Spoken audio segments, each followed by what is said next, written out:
Hi guys, it's me, Blue. Things are weird right now. I apologize. My husband is watching his shows out in my normal videoing area, so I get to tape here. I really wanted to talk to you guys about this amazing book I read. The reason I didn't get my video up on Friday, I apologize again for that. I was gonna get it up and I filmed like a 2-minute video just saying, I'm gonna read this book and I'm gonna read this book and that's gonna be my weekend. And it was the middle of the night and I was tired and I was cold and I didn't get it up. And then I was going to put the video up on Saturday, and then I really got into this really good book and I couldn't get out of it. And by the time Saturday night rolled around and then Sunday I had to teach some school, and then it was Monday and I was like, I have to finish this book. And it was so good. So I finished it Sunday night, and I'm going to review it. So I don't even have it here. I want to be like, this is the book that I read, but I don't have it here. But it's called Children of Blood and Bone, and it's so good. Oh my goodness. Okay, I understand now why everybody wanted to read it over the summer, and why it literally took me like 3 months in order to get it from the waiting list. It was such a good book. It's amazing how I kind of had it in my head exactly what was going to happen. Like, sorry, excuse me, I'm going to turn on the light because it looks really dark in here. There we go. So I had it in my head exactly what was going to happen. I knew exactly what was going to happen. And halfway through the book, something happened. I'm trying not to spoil it, but it's very good. Halfway through the book, something happens and totally blows me out of the water. Like, I'm just like, what? So here's the basic. I'm going to give you the basic plot without trying to spoil it. If there are spoilers, I'm sorry. I'm going to try to keep it spoiler free. Excuse me, because I really do want you to read it and enjoy it. So it's called Children of Blood and Bone, and it's about a world where they believe that magic has been removed. Like, they feel like magic has been beaten down to a point where people aren't magic anymore. There's a brief connection to the gods, they call them, that they kind of explain halfway through, that there are like 7 overviewing gods who are connected to the Sky Mother. And it's really, really interesting, the whole kind of mythology there. And then there's the wind and the fire and all these different pieces who are taking from the Sky Mother. And then the final one, Ori, is the goddess who allegedly is the goddess of death, and she doesn't take from the Sky Mother. She asks Sky Mother to give, and so Sky Mother gives up the rest of her life so that Ori can be the goddess of her life, but she winds up being the goddess over death. So that being said, each of the different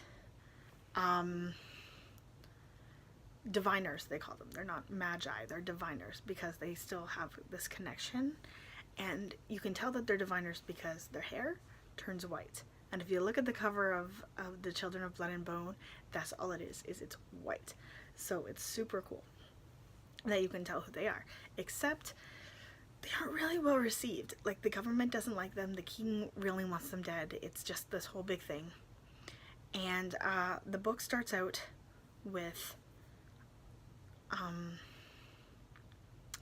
oh my goodness, all their names have escaped my brain all at once. Zeli.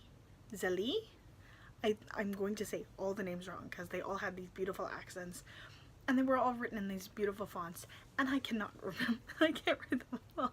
So it's Zelie, and there was an accent somewhere in there, so I think it's Zeli. And Zeli is a reaper, which means she's connected to Ori. She has this connection over death and life. And it's really, really interesting. I won't tell you how deep her power gets, because it gets pretty hardcore, but it's a really, really cool power. And she's going to the market and she tries to sell this fish, and she's very good at haggling. And when she tries to sell this fish, as she's trying to leave the city with this money, she runs into this other person who's like, save me. And so Zeli says, all right, let's save this girl, whatever. Gets her home with her brother Zane Tzain, Zane. I'm sure it's like Zane or something like that, but I couldn't say it if I wanted to. So it's Zane. And they find out that it's not just any girl, it's Princess Amaya. And I'm like, oh, she's a princess. This is fantastic. So the whole story is these three characters going to try to bring back magic. I'm not going to tell you the whole thing. I'm certainly not going to tell you the twists and turns because there were so many of them. But it was such a good book.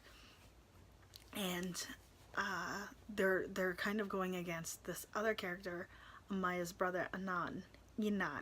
I-N-A-N. Anan. And it was such a cool book. Like, I'm definitely gonna try to get my hands on the sequel because it was so good. So that's basically what happened in the book. Now I wanted to get into the ins and outs of it. The writing was spectacular because it felt very immersive. It was so descriptive, like to the point where I could actually see what was happening, and I felt like I was really there. Like, the author is just amazing. I think his name is Maki or Macy. I'm not sure. I'm gonna double check on that, but it's so good. And like, I felt like I was enveloped in the story. Like, when they got to different places, I felt like I was in the world. I was able to smell the salty air and feel the flowers and the trees and the fire, and it was so, like, they were so evocative. Like, it was so good. She's a very, very good descriptive author. She's very, very good at drawing you into her world and drawing you into this story. And just when you think, I know exactly what's gonna happen, I kind of have this plot, I know what's gonna happen, then she like kind of goes flick, and you have no idea anymore. Like, I was so sure at the beginning of the story I knew exactly what was gonna happen, and I was gonna be like, oh, and then halfway through the story, like, something happens, and then I had no idea where it was gonna go. And 3/4 of the book, 3/4 of the way through, I kind of went, oh, okay, that's the spin they're going to take on this. That's where they're going to go. Okay. All right. Back on track. Kind of can see where she's writing or where he's writing. Can kind of get this in my head. And then again, I was nothing. I had no idea where the book was going to end. I was so good. The ending was perfect for the story. It was so good. So good. It's been a long time since I read a book that really, really, like, grabbed me this way. Like, a lot of the books I've read are like, they're good. They're not like I'm not their target audience. They're more for like either young adults, which I'm considered an old adult now apparently, or they're considered for like, not for me, like for people who are into romance or people who are into that kind of thing, or even like, I've read some juvenile things that are definitely not targeted for me. I'm looking at my back wall. What am I seeing back there? I'm seeing something on my window, and now I'm in my camera, and now I'm worried. Yeah. Anyway, so it's this book was because it was on Jimmy Fallon, because this was his summer read, and because it's for people who watch Fallon. So I was like, I don't watch Fallon. I knew about his summer read, but I knew that this book is launched for people who are like in my age range and people who read like me. So I was like, oh, so I'm the target demographic for this book.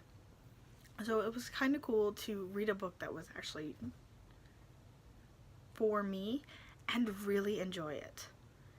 And the other thing about the other books that I've read is that they were okay, but they weren't good. Like, they were books that really were designed to push you to the next book. And that to me is so frustrating. Like, if you're gonna write a book, please write it so that it can stand by itself. Like, there are so many books out there that are written as like a 300 to 500 page advertisement for their second book. It's not a book, it's just a whole bunch of like I'm trying to remember the word for it. It's an entire book that just leads to another book. It doesn't have a plot on its own. It doesn't lead to anything. It's just so frustrating to read books like that. Like, if you're gonna write something that can stand on its own and also draw you in for a possible another book. Like, this is the perfect example of that. Children of Blood and Bone by itself is an amazing book. It's so good. But if you are going to go on and read other books, then yeah, by all means, like, this world can be, I'm sorry, I'm stuttering, this world can be immersed into, and this world can be built on. And that's the best part about this, is it's a great book, and it lays the groundwork, and it actually has a plot and a storyline to this book that can be further developed in other books. Like, it's a really great book. So I heartfully recommend it. I put it on Goodreads because Goodreads always help the author. And I gave it 5 stars. And I've never given 5 stars. Like, it's been a long time since I've given a 5-star on a book. So I really heartfully recommend this one. 5 stars. Go and check it out. And apparently there's a sequel. And I'm going to see if I can find it. Because I would love to read that one too. Because it's so good. The author really, really captured it. It was just great. So I'm going to say goodnight because it is very cold. And I think we're coming up on 11 o'clock at night. And I have this video to post. And I'm posting it on time. So I'm going to say, knowledge is power. Support your local library. And we'll see you next week. No, we will see you on Friday. Bye. Have a great week.